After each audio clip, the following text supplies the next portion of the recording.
Hello बच्चों, कैसे हो आप सारे। आज मैं आपके सामने आया हूँ अपना एक नया चैप्टर लेकर। बहुत इंटरेस्टिंग चैप्टर है जिसका नाम क्या है, कैश बुक। लास्ट वीडियो में हमने अपना एक चैप्टर किया था जिसका नाम अकाउंटिंग इक्वेशन था। उससे पहले हमने जर्नल की थी। अब ये हमारा थर्ड चैप्टर है जो हम करने वाले हैं, कैश बुक। देखो, कैश बुक एक्चुअल में होती क्या है। कैश बुक एक सेपरेट बुक बनाई जाती है जिसमें हम अपनी कैश से रिलेटेड सारी की सारी ट्रांजैक्शंस को रिकॉर्ड करते हैं। ठीक है, चाहे वो परचेज से रिलेटेड है, सेल से रिलेटेड है, कोई चीज़ हमने खरीदी है, बेची है, किसी को कैश पे किया है, किसी से कैश रिसीव किया है, जितनी भी हमारी कैश से रिलेटेड ट्रांजैक्शन होगी वो एक हमारी सेपरेट बुक में आ जाती है जिसका नाम हमारा क्या होता है, कैश बुक। अब कैश बुक जो है वो तीन तरीके की होती है, single column cash book, double column cash book and petty cash book. ठीक है, सबसे पहले हम करेंगे सिंगल कॉलम कैश बुक। ठीक है, फिर आगे डबल कॉलम कैश बुक भी आती है। डबल कॉलम कैश बुक में हमारा एक जो फॉर्मेट आता है उसमें कैश और डिस्काउंट का कॉलम बनता है, एक फॉर्मेट आता है हमारा जिसमें बैंक और डिस्काउंट का कॉलम बनता है, और एक फॉर्मेट हमारे पास आता है जिसमें हमारा कैश और बैंक का कॉलम बनता है। ठीक है, तो हम स्टार्ट करते हैं अपने चैप्टर को। देखो, जो कैश बुक है, कैश बुक का फॉर्मेट क्या रहता है।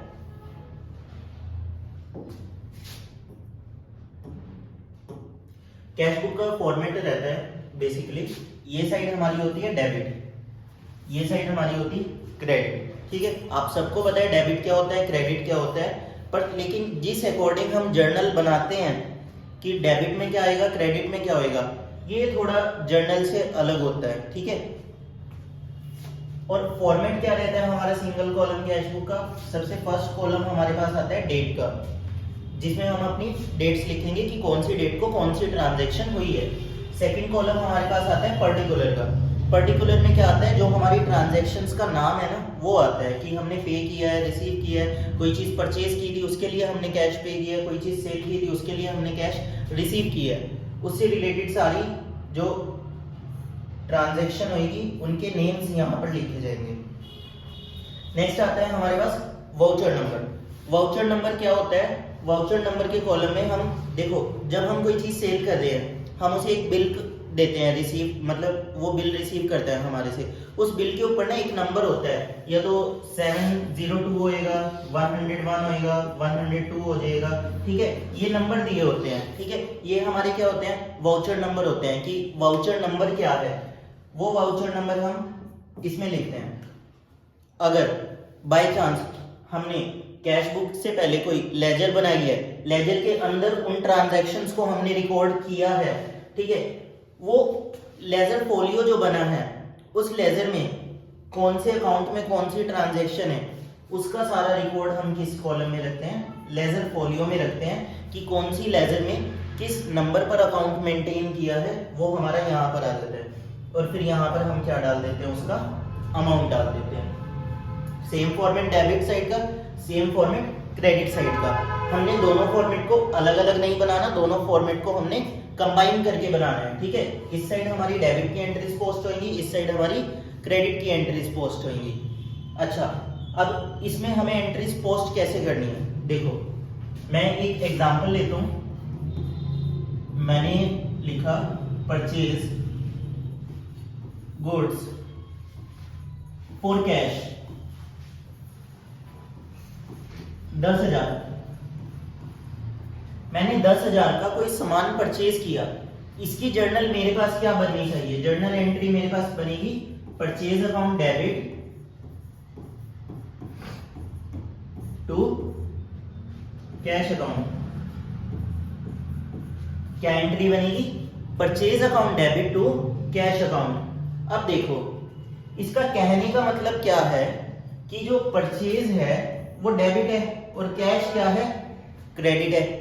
यानी कि जो परचेज है वो जर्नल में तो डेबिट है, पर कैश अकाउंट में जो परचेज होने वाली है वो क्रेडिट होगी। इसमें हमारा कैश अकाउंट क्या है, क्रेडिट है। यानी कि परचेज जो है वो कैश अकाउंट में क्या हो जाएगी, क्रेडिट हो जाएगी। तो मैं क्या लिखूंगा यहाँ पर, जैसे मैंने एक डेट डाल दी 1 मार्च। ठीक है, पर्टिकुलर में क्या लिख दूंगा, बाय परचेज। ठीक है, कितने का, 10,000 का। इसने मेरे को ना वाउचर नंबर दिया ना लेजर फोलियो दिया, तो ये खाली रहेगा, ठीक है, इसमें मैं कुछ नहीं लिखूंगा। बाय परचेज 10,000 आ जाएगा। जो क्रेडिट साइड में मैं अपनी टर्म्स को लिखूंगा, उन टर्म्स के आगे मैं क्या लगाऊंगा, बाय, ठीक है। और जो टर्म्स मैं डेबिट साइड में लिखूंगा, उन टर्म्स के सामने मैं क्या लगा दूंगा, टू। क्लियर?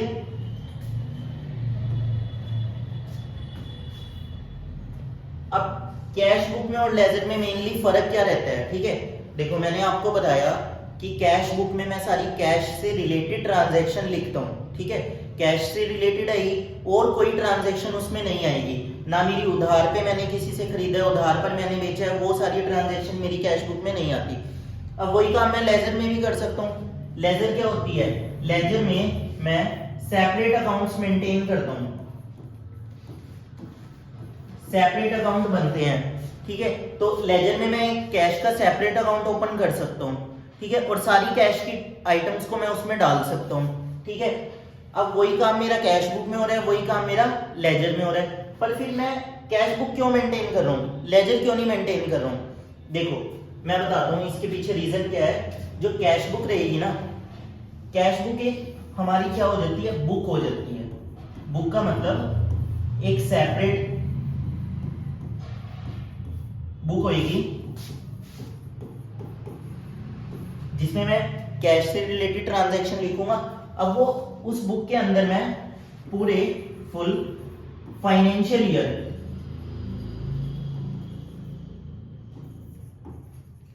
मान के चलो 2024 से 2025 तक का रिकॉर्ड रख सकता हूं पूरे साल का एक कैश बुक के अंदर।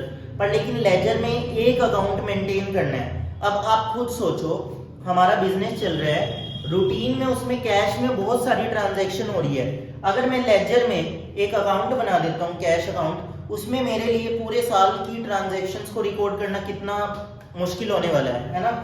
तो इस वजह से मेरे पास एक क्या बनी, सेपरेट बुक बनी, जिसके अंदर मैं पूरे साल की, एक दिन की, एक महीने की, या 2 साल तक की, 2 साल की नहीं होगी, एक फाइनेंशियल ईयर की मैं ट्रांजैक्शन को क्या कर सकता हूँ, रिकॉर्ड कर सकता हूँ, ठीक है।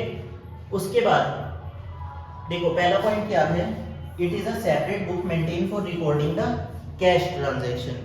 ये एक सेपरेट बुक होती है जिसमें मैं कैश ट्रांजैक्शन को रिकॉर्ड कर सकता हूँ।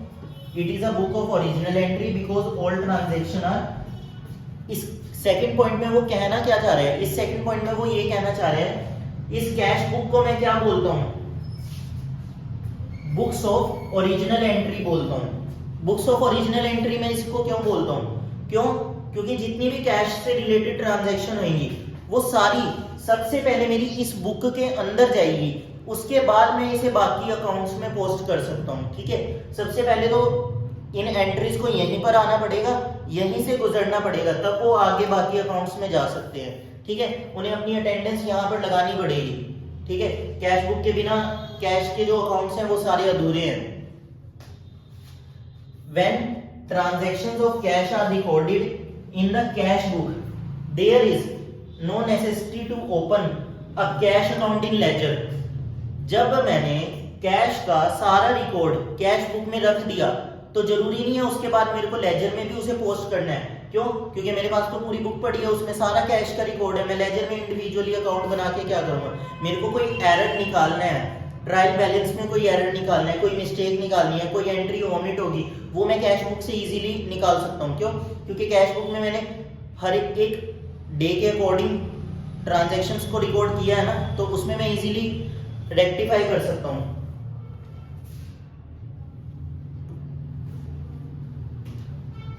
देखो जितना मैंने अभी तक आपको इंट्रोडक्शन दिया है, उस इंट्रोडक्शन के ऊपर हम सबसे पहले शुरू करते हैं अपनी single column cash book.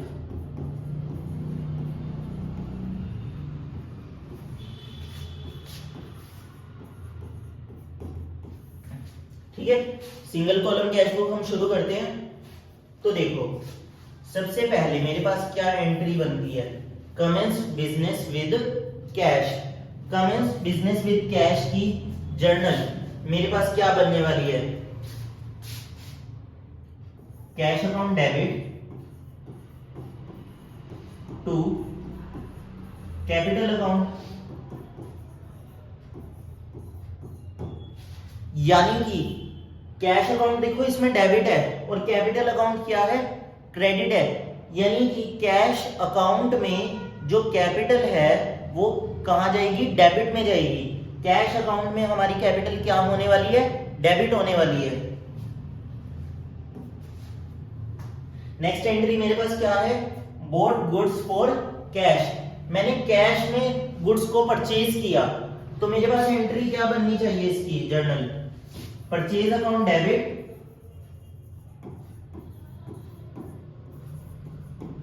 To cash account.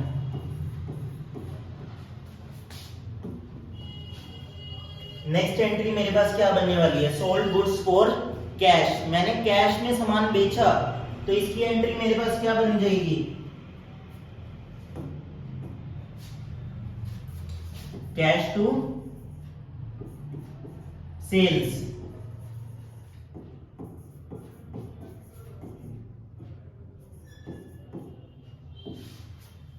Next देखते हैं, नेक्स्ट एंट्री क्या है, goods purchase from Ravi on credit.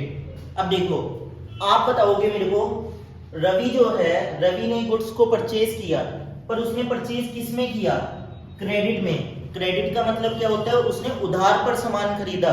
तो जब उसने उधार पर सामान खरीदा, ना उसने पैसे दिए ना उसने पैसे लिए, कैश का कोई रोल आया, नहीं आया। तो मैं इस ट्रांजैक्शन को कैश बुक में लिखूंगा या नहीं लिखूंगा, नहीं लिखूंगा। क्यों, करेंटली मैंने उसे कोई कैश नहीं पे किया, मैंने सिर्फ परचेज किया है उधार पर। तो ये एंट्री मेरी कैश बुक के अंदर नहीं आएगी। Next, paid to Ravi. Ravi को मैंने पैसा दे दिया 7,000, ठीक है। तो पेड टू रवि वाली एंट्री कैश बुक में आएगी या नहीं आएगी, आप कहोगे बिल्कुल आएगी। क्यों, क्योंकि हमने रवि को क्या दिया है, कैश दिया है, 7,000 का कैश पे किया है, तो कैश बुक में आएगी। पर सर जब हमने कैश बुक में पैसा पे किया रवि को, हमने लिख दिया, पर लेकिन जब उसने परचेज किया था 10,000 का, तब हमने क्यों नहीं लिखा, क्योंकि उस टाइम पे हमने उसे कैश पे नहीं किया था। अब हमने कैश पे कर दिया ना, तो ये कैश में जाएगा। अब ये जो सामान परचेज किया था 10,000 का, ये स्टॉक में जाएगा, ये कैश बुक में नहीं जाएगा। ये किस में जाएगा, स्टॉक में जाएगा, क्योंकि गुड्स परचेज कर लिए पर पैसा नहीं दिया। जब मैं पैसा दूंगा तब मैं कैश बुक में लिखूंगा, जब मैं पैसा नहीं दूंगा मैं कैश बुक में नहीं लिखूंगा। नेक्स्ट आता है कैश सेल्स। कैश सेल की इसकी एंट्री क्या बनेगी, sales account debit to cash account. पहले पेड कैश टू रवि का लिख लेते हैं, ठीक है। पेड रवि को किया है या किसको किया है, हमने पेड टू रवि, रवि को पे किया है, क्योंकि हमने रवि से परचेज किया था। इस केस में रवि क्या हो गया, debit the receiver credit the giver. यानी कि रवि क्या हो गया, रवि रिसीवर हो गया, रवि डेबिट टू कैश आ गया, ठीक है। नेक्स्ट एंट्री मेरे पास क्या है, cash sale, cash account debit to sales account.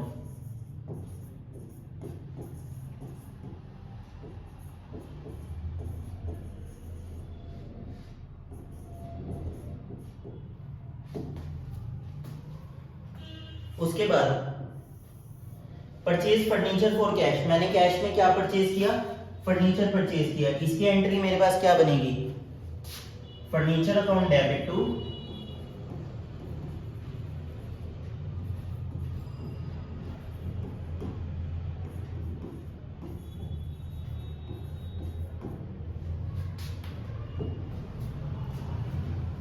उसके बाद नेक्स्ट है पेड वेजिस। वेजिस पे किए, खर्चा है हमारा, रेंट पे किया, खर्चा है हमारा, ठीक है। वेजिस और रेंट हमारे क्या हो गए, एक्सपेंस हो गए।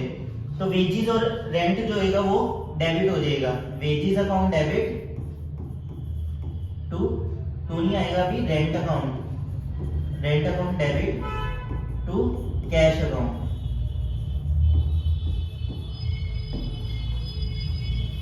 देखो अगर क्रेडिट लिखा होगा फिर तो क्लियर है कि हमने उधार पर परचेज किया।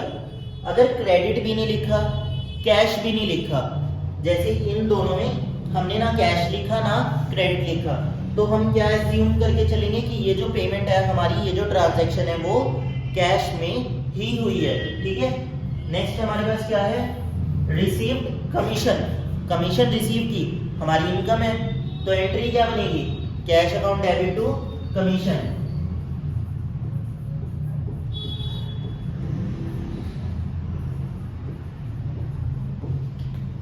Withdrew for personal expense, personal खर्चे के लिए मैंने कंपनी से पैसा ले लिया, इसकी एंट्री क्या बनेगी, ड्रॉइंग्स अकाउंट डेबिट,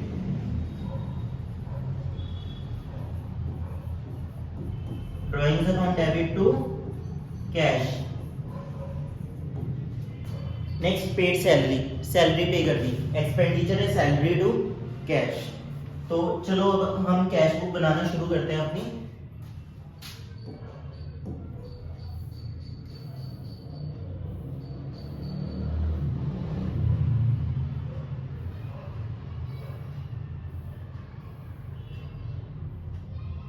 ठीक है, स्टार्ट करते हैं हम अपनी कैश बुक।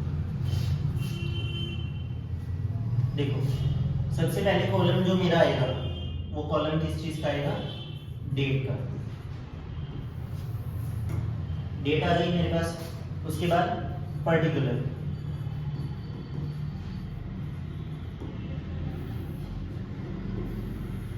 पर्टिकुलर आ गया। पर्टिकुलर के बाद नेक्स्ट कॉलम मेरे पास क्या आएगा, वाउचर नंबर, वाउचर नंबर के बाद लेजर फॉलियो, लेजर फॉलियो के बाद अमाउंट आ जाएगा, ठीक है। फिर हम रिपीट कर देंगे क्रेडिट साइड के लिए फॉर्मेट। क्रेडिट साइड हमारा क्या आएगा, डेट, पर्टिकुलर,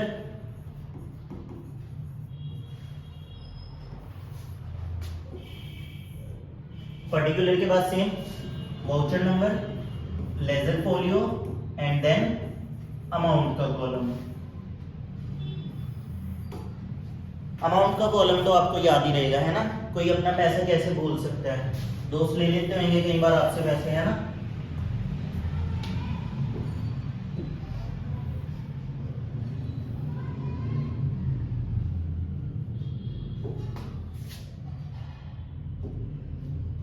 स्टार्ट करते हैं। देखो सबसे पहले एंट्री मेरी क्या बनेगी, cash account debit to capital account. Clear नहीं हो रहा होगा, विजिबल नहीं है, बट लेकिन मैं आपको क्वेश्चन के थ्रू बता देता हूँ।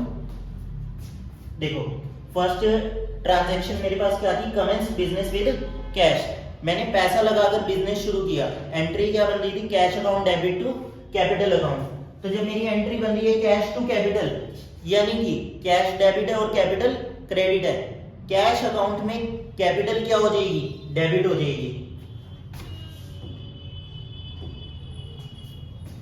तो मैं क्या लिखूंगा, कैश अकाउंट में कैपिटल क्या हो गई मेरी, क्रेडिट, क्रेडिट हुई है, नहीं नहीं डेबिट हुई टू कैपिटल अकाउंट। कितने का कैश था, ये कैश था मेरे पास 20,000 का, तो यहां पर मैं अमाउंट कितनी डाल दूंगा, 20,000। क्लियर, ये मेरी फर्स्ट एंट्री हो गई। नेक्स्ट एंट्री मेरे पास क्या है, नेक्स्ट एंट्री है बोट गुड्स फॉर कैश, यानी कि कैश में मैंने सामान को क्या किया, परचेज किया, purchase account debit to cash account. Cash में परचेज क्या होगी, क्रेडिट हो जाएगी बाय परचेज।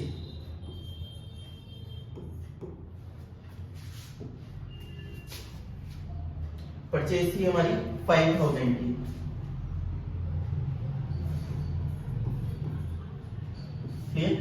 नेक्स्ट ट्रांजैक्शन देखते हैं, sold goods for cash. Entry क्या थी, कैश टू सेल्स, यानी कि सेल्स कैश में क्या हो जाएगी, डेबिट हो जाएगी। तो यहां पर क्या आ जाएगा, टू सेल्स।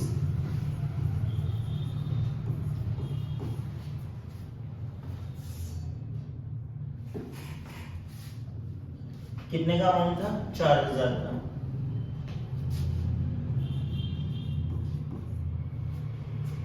देखो कई बच्चों को नया नया चैप्टर शुरू हुआ है तो प्रॉब्लम आ रही होगी कौन सी ट्रांजैक्शन हमारी डेबिट होगी, कौन सी क्रेडिट होगी। वैसे तो हमें शॉर्टकट लेने नहीं चाहिए, हर चीज के पीछे का हमें लॉजिक क्लियर होना चाहिए। मैंने आपको लॉजिक समझा दिया कि हमारी डेबिट और क्रेडिट में क्यों आ रही है, फिर भी मैं आपको एक छोटा सा शॉर्टकट बता देता हूँ। जो एंट्री मेरी डेबिट होगी वो क्रेडिट साइड आएगी, जो एंट्री मेरी क्रेडिट आएगी वो डेबिट साइड आएगी। और अगर ऐसे भी क्लियर नहीं हो रहा है, जो टू वाली एंट्रीज हैं वो सारी मैं डेबिट में डालूंगा, और जो मेरी विदाउट टू वाली एंट्रीज हैं वो सारी मैं किस में डाल दूंगा, क्रेडिट में डाल दूंगा। रिवर्स चलेगा, जर्नल में जो डेबिट कैश बुक में वो क्रेडिट, जर्नल में जो क्रेडिट कैश बुक में वो डेबिट। ये सिर्फ आपके लिए था कि क्लियर नहीं हो पा रहा होगा आपको, पर लेकिन इसके पीछे का लॉजिक जरूर क्लियर करना, वो आपको टाइम के अकॉर्डिंग समझ में आ जाएगा।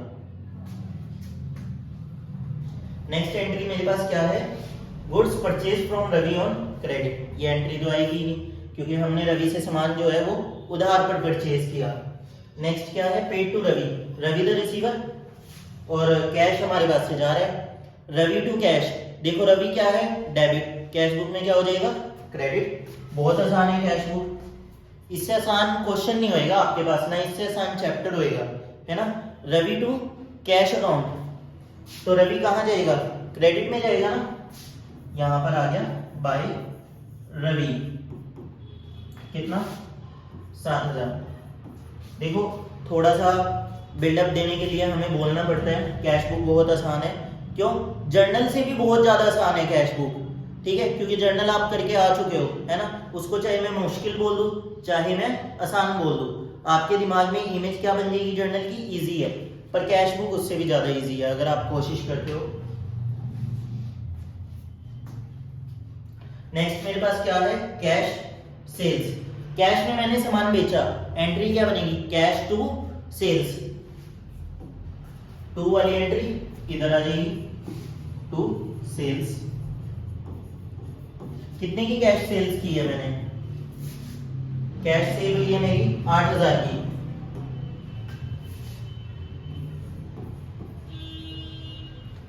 नेक्स्ट एंट्री मेरे पास क्या है, purchase furniture for cash. Cash में मैंने फर्नीचर परचेज किया, एंट्री बनेगी furniture to cash. Furniture debit है, इसमें क्या हो जाएगा, क्रेडिट, यानी कि बाय फर्नीचर। कितने का परचेज है फर्नीचर, फर्नीचर है 6,000 का।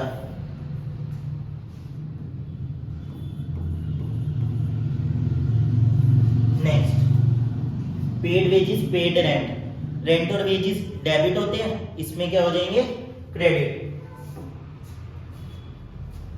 Bye wages and by rent. Wages कितने की थी, 380 की, और रेंट कितना था, 400 का था। नेक्स्ट एंट्री मेरे पास क्या थी, रिसीव कमीशन, कमीशन रिसीव की, मेरी इनकम है, यानी कि कैश टू कमीशन की एंट्री बनेगी। कमीशन क्रेडिट है तो क्या हो जाएगी, डेबिट।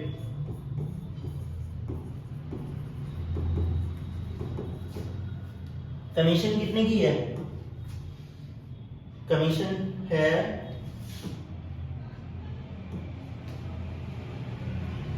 600 की।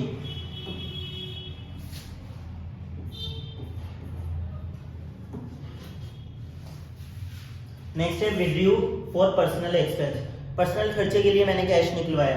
एंट्री क्या बनेगी, drawings to cash, drawing debit है तो कैश अकाउंट में क्रेडिट हो जाएगी। बाय ड्राइंग्स कितने की थी, 1,000 की।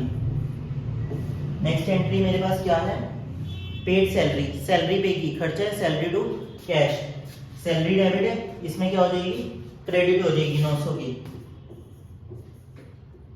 सैलरी डेबिट की तो क्रेडिट होगी, क्रेडिट होगी, सही कर देते हैं हम, 900, ठीक है, क्लियर। अब देखो, अब हमारा काम क्या रहता है, मैंने इधर का टोटल करना है, फिर मैंने इधर की टोटलिंग करनी है। जब मेरा दोनों साइड का टोटल आ जाएगा, मान के चलते हैं मैंने इधर का टोटल किया 7 5 कितना हो गया, 12,000, 12,000 में 6 प्लस किया 18,000, 18 और 1 19,000, 19,000 और 20,300 हो गए, 20,680 हो गया। इसका टोटल मेरे पास कितना आ गया, 20,680। इस साइड का टोटल मैं करूंगा 8 4 12 हो गया, 12 और 600 12,600 प्लस 20,000, 32,600 मेरा क्या आ गया, इधर का टोटल आ गया। अब मैं 32,600 में से 20,680 माइनस कर देता हूँ, ठीक है। मेरे पास टोटल अमाउंट कितना आ जाएगा, 11,000। देखते हैं कितना आ जाएगा। 32,600 में से 20,680 मैंने माइनस किया, तो इधर का टोटल मेरे पास कितना आ गया था, 20,680 और इधर का 32,600। दोनों में से मैंने बैलेंस को माइनस किए, इधर मेरा बैलेंस कितना आ गया, 11,920। जो 11,920 आया मेरा, उसको तो मैं बैलेंस कैरी डाउन के अकॉर्डिंग लिख दूंगा। अब ये जो बैलेंस मेरा बचता है वो मैं डेबिट साइड ट्रांसफर कर देता हूँ। क्यों? क्योंकि ये अभी पेमेंट मैंने करनी है, बेशक इस साल में नहीं हुई, पर मैं नेक्स्ट ईयर में तो करूंगा ना, ओपनिंग ईयर में। 31 मार्च को ये खत्म हो गया, तो अब ये बैलेंस कब ट्रांसफर होएगा, 1 अप्रैल को। यहाँ पर डेट जो मर्जी है, यहाँ पर डेट जो मर्जी है, मेरे को कोई फर्क नहीं पड़ता। पर लेकिन अगर मेरा यहाँ पे बैलेंस बच गया, उस बैलेंस को मैं कब ट्रांसफर करूंगा, 1 अप्रैल में ही ट्रांसफर करूंगा, ठीक है। क्यों? क्योंकि ये बैलेंस मेरा कब बचता है, क्लोजिंग ईयर में, और ये बैलेंस क्लोजिंग ईयर में बचा है, तो अगले साल में ये मेरे को पे करना ही करना है। 1 अप्रैल को हमारा ईयर क्या हो जाता है, ओपनिंग ईयर। हमारे पास नेक्स्ट क्वेश्चन है, ये भी हमारे पास सिंगल कॉलम कैश बुक का रहने वाला है। देखो, फर्स्ट एंट्री मेरे पास क्या है, balance of cash in hand. मेरे पास कैश में बैलेंस पड़ा हुआ है प्रेजेंटली 82,000। ये मेरे लिए अच्छी बात है ना, मेरे पास कैश पड़ा हुआ है, तो इसको मैं कहाँ पर लिखूंगा, ऑब्वियसली बात है डेबिट में, क्योंकि डेबिट में सारी क्या आती है, मेरी रिसिप्ट्स आती हैं, और क्रेडिट में सारी क्या आती है, मेरी पेमेंट्स आती हैं कैश बुक के अकॉर्डिंग। तो रिसिप्ट में मैं क्या लिखूंगा, रिसिप्ट में मेरा बैलेंस आ जाएगा, टू बैलेंस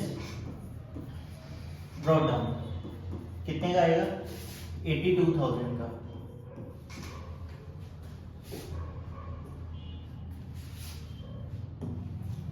नेक्स्ट एंट्री मेरे पास क्या है, goods purchase. Goods purchase, purchase के साथ ना क्रेडिट है ना कैश है, तो मैं इसे क्या मान के चलूंगा, मैंने इसे कैश में परचेज किया, कितने का, 20,000 का। तो ये आ जाएगा, मैंने डेट में देखो अमाउंट डाल दी है ना, कोई बात नहीं, हो जाती हैं कभी कभार गलतियाँ, ठीक है। पर लेकिन अगर हम अकाउंट्स करेंगे तो लॉजिक से करेंगे, बिना लॉजिक के हम अकाउंट नहीं करेंगे। रट्टे वाली बात नहीं करनी है हमने, ठीक है, कि ये डेबिट में आ जाएगा, ये क्रेडिट में आ जाएगा, बस डेबिट और क्रेडिट ही याद रखना है, ऐसा कुछ नहीं है। रीजन हमने जरूर याद रखना है कि डेबिट में क्या आएगा और क्रेडिट में क्या आएगा और क्यों आएगा, वो डेबिट में ही क्यों आएगा और क्रेडिट में ही क्यों आएगा।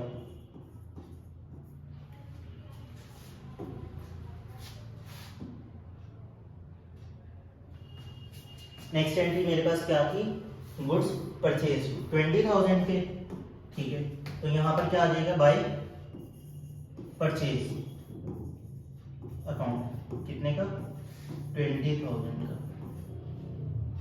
नेक्स्ट एंट्री मेरे पास क्या है, गुड्स परचेज फ्रॉम गणेश। अब देखो, उसने बोला गुड्स परचेज किए गणेश से, अगर यहाँ पर ये नेम नहीं दिया होता तब मैं मान लेता कि गुड्स हमने परचेज किए कैश में, ठीक है। अगर नाम ना दिया होता और कैश भी ना दिया होता तब भी मैं मानता कैश में परचेज कर लिया, पर इन्होंने यहाँ पर क्या दे दिया, इस पर्सन का नाम दे दिया, जिस वजह से ये क्या हो गया कि मैंने ये उधार पर खरीदा है। उधार पर खरीदा है, एंट्री ही नहीं जाएगी, कैश थोड़ी पे कर दिया है, तो कैश जब हमने पे ही नहीं किया तो कैश बुक में क्यों जाएगा। Next, goods purchase from Lakshmi in cash. देखो, लक्ष्मी के साथ क्या दिया हुआ है, कैश, कैश में परचेज किया है, ये एंट्री हमारी आएगी 50,000 का। तो किस साइड जाएगी एंट्री, ऑब्वियसली बात है क्रेडिट साइड जाएगी, बाय परचेज अकाउंट। कितने में परचेज किया, 50,000 में। नेक्स्ट एंट्री देखते हैं, गुड्स सोल्ड। गुड्स सोल्ड किए कितने के, 25,000 में। 25,000 में मैंने क्या बेचा, सामान बेच दिया। एंट्री क्या बनेगी, कैश टू सेल्स, यानी कि सेल क्या हो जाएगी, डेबिट हो जाएगी। कितने की थी सेल हमारी, 25,000 की।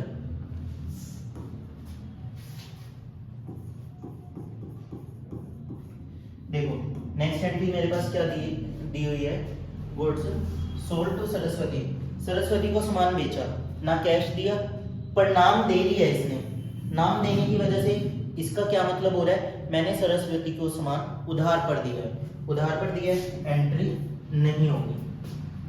Goods sold to Dev in cash, Dev को बेचा सामान, कैश में बेचा, एंट्री क्या बन गई, cash to sales, 15,000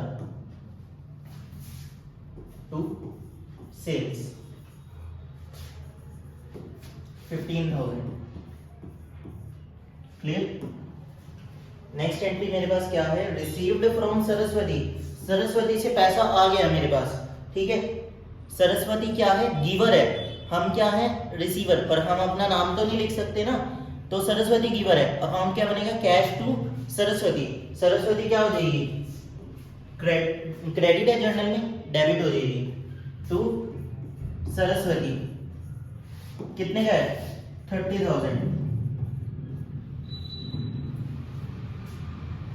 clear.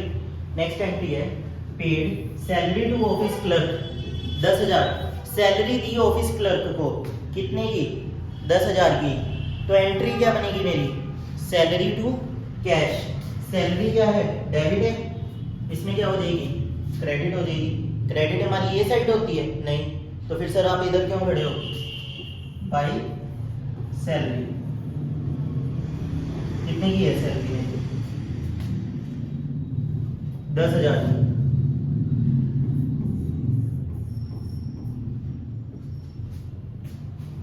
Next है पेड ऑफिस रेंट, कितना, 5,000 का, ऑफिस का खर्चा है ना, तो office expense debit to cash, office expense क्या है, डेबिट, तो क्या आ जाएगा, क्रेडिट, क्रेडिट इस साइड है, तो मैं क्या लिख दूंगा, बाय ऑफिस एक्सपेंस। कितने का रेंट पे किया मैंने रेंट पे किया 5,000 का, ठीक है। अब देखो इधर का टोटल करूंगा, इधर का टोटल करूंगा, दोनों साइड का टोटल आपस में क्या कर दूंगा, डिडक्ट कर दूंगा, तो मेरे पास क्या आ जाएगा। सबसे पहले मैं इसका टोटल करता हूँ, यहाँ पर लिखते हैं टोटल पेमेंट, टोटल पेमेंट मेरे पास कितनी है, 20,000 और 50,000, 70,000 और 80,000, 80,000 और 5,000 कितना बन गया, 85,000, यानी कि 85,000। नेक्स्ट इधर का टोटल करूंगा मैं, टोटल रिसिप्ट, रिसिप्ट्स का टोटल मेरे पास कितना आ रहा है, 82,000 एंड 25,000, 82,000 एंड 25,000 मेरे पास कितना हो गया, 1,07,000, 1,07,000 प्लस 15,000 कितना हो जाएगा, 1,22,000, 1,22,000 प्लस 30,000, 1,52,000। 1,52,000 में से मैं 85,000 रुपए क्या कर देता हूँ, माइनस कर देता हूँ, तो मेरे पास कितना बचेगा, 67,000। तो मैं यहां पर क्या लिखूंगा, बाय बैलेंस कैरी डाउन, कितने का बैलेंस बचा मेरे पास, जब मैंने 52 में से 85 को माइनस कर दिया, 67,000, 67,000 का जो मेरे पास बैलेंस आया वो नेक्स्ट ईयर ट्रांसफर होएगा। अभी बताया था मैंने आपको कौन सी डेट में, 1 अप्रैल में, 1 अप्रैल में टू बैलेंस ब्रॉट डाउन, कितना बैलेंस आ गया, 67,000। क्लियर।